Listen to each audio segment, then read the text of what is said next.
Hello प्यारे बच्चों, मैं मनोज वर्मा आज आपको फिर से आपकी हिंदी की जो पाठ्य पुस्तक है कृतिका, इसका जो पहला पाठ हमने कल शुरू किया था, इसका नाम है हिंदी जन की बोली है। बहुत ही प्यारी कविता है। इस कविता का प्रथम भाग हमने आपको पढ़ा दिया था, इसका अर्थ आपको समझा दिया था। आज हम शुरू करते हैं इसका शेष भाग। तो आइए सभी बच्चे ध्यान दें। बहुत बहुत तुम हमको लगती भालोबाशी हिंदी है। यानी कि बच्चों, हिंदी एक ऐसी भाषा है जो कि सभी को प्रिय है, सबको बहुत अधिक प्रिय है। क्योंकि देखिए, भालोबाशी, ये जो भालोबाशी शब्द है ये बंगाल में जो भाषा बोली जाती है बंगला, वहाँ का शब्द लिया गया है। इसका अर्थ होता है बहुत प्यारी। तो हिंदी एक ऐसी भाषा है जो सभी को बहुत प्यारी लगती है। उच्च वर्ग की प्रिय अंग्रेजी हिंदी जन की बोली है। उच्च वर्ग यानी कि जो अमीर लोग होते हैं, बहुत ज़्यादा अमीर लोग होते हैं, उनकी जो प्रिय है वो अंग्रेजी है। अंग्रेजी भाषा को पसंद करते हैं वे। हिंदी जन की बोली है, जबकि हिंदी जो है वो जनसाधारण लोगों की बोली है, यानी कि आम लोगों की बोली है। वर्ग भेद को ख़त्म करेगी हिंदी वह हमजोली है। हिंदी हमारी एक ऐसी राष्ट्रभाषा है जो कि सभी प्रकार के वर्ग भेद को ख़त्म कर देगी।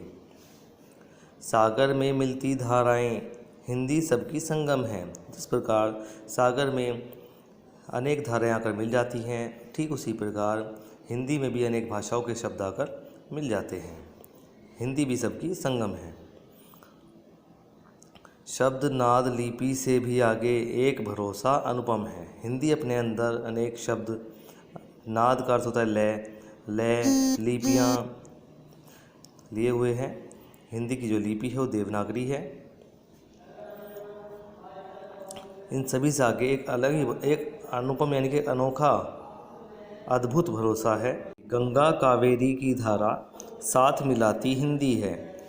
गंगा और कावेरी दो अलग अलग नदियां हैं, तो इसमें यहाँ पे बताया गया है कि जिस प्रकार दो अलग अलग नदियों की धारा एक साथ चल सकती है, इसी प्रकार हिंदी भी अनेक भाषाओं के शब्दों को अपने अंदर समाये हुए है। पूर्व पश्चिम कमल पंखुड़ी सेतु बनाती हिंदी है। पूर्व से पश्चिम तक कमल की पंखुड़ी के समान, जिस प्रकार कमल की पंखुड़ियाँ होती हैं, सुंदर सुंदर पंखुड़ियाँ होती हैं, उसी प्रकार हिंदी एक सुंदर सा पुल बनाकर चलती है। सेतु का अर्थ होता है पुल। तो हिंदी एक ऐसी हमारी राष्ट्रभाषा है जो कि पूर्व से पश्चिम तक सुंदर पुल बनाकर चलती है। तो प्रिय बच्चों, मैं आशा करता हूँ कि आप सभी को इसका अर्थ भली प्रकार समझ में आ गया होगा। अब देखते हैं, इसके नीचे 3 प्रश्न दिए गए हैं, इन प्रश्नों को देख लेते हैं। हर भाषा को सगी बहन की तरह कौन मानता या मानती है? तो इसका अर्थ होगा हर भाषा को सगी बहन की तरह हिंदी मानती है। नदियों की धाराएं कहाँ मिलती हैं? इसका उत्तर लिखना है नदियों की धाराएं संगम में, या फिर इसका उत्तर आपको लिखना है नदियों की धाराएं सागर में मिलती हैं। तीसरा प्रश्न है हिंदी कमल पंखुड़ी की तरह किनका सेतु बनाती है? इसका उत्तर आपको लिखना है हिंदी कमल पंखुड़ी की तरह अनेक भाषाओं का सेतु बनाती है।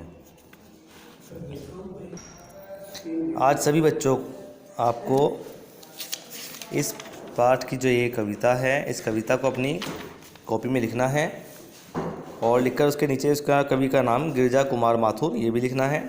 और इन तीनों प्रश्नों के उत्तर आपको अपनी कॉपी में लिखने हैं नए पेज पर। उसके पश्चात कवि परिचय, ये जो कवि परिचय दिया गया है श्री गिरिजा कुमार माथुर जी का, इसको भी आपको अपनी कॉपी में लिखना है। इसको पढ़ लेते हैं। श्री गिरिजा कुमार माथुर का जन्म सन 1919 में मध्य प्रदेश के अशोकनगर कस्बे में हुआ था। श्री माथुर सहज ही प्रकृति प्रेम, मानवीय संवेदना तथा देशभक्ति भावना को अपनी रचनाओं में पिरो देते थे। सहज का मतलब आसानी से। मैं वक्त के हूँ सामने कविता संग्रह पर इन्हें साहित्य अकादमी पुरस्कार से सम्मानित किया गया। लंबे अरसे तक ये आकाशवाणी से जुड़े रहे। आकाशवाणी एक प्रोग्राम आता था रेडियो पर। अपनी रचनाओं से समाज को दिशा देने वाले साहित्य के इस सितारे का 10 जनवरी 1994 को नई दिल्ली में निधन हो गया। इनकी प्रमुख रचनाएं हैं शिलापंख, चमकीले, मंजिल, मंदार, नाश और निर्माण, धूप के धान, जो बंध नहीं सका, साक्षी रहे वर्तमान, भीतरी नदी की यात्रा और छाया मत छूना मन। तो ये इतना कार्य आज आपको अपना करना है और करने के बाद इसको मुझे दिखाना है।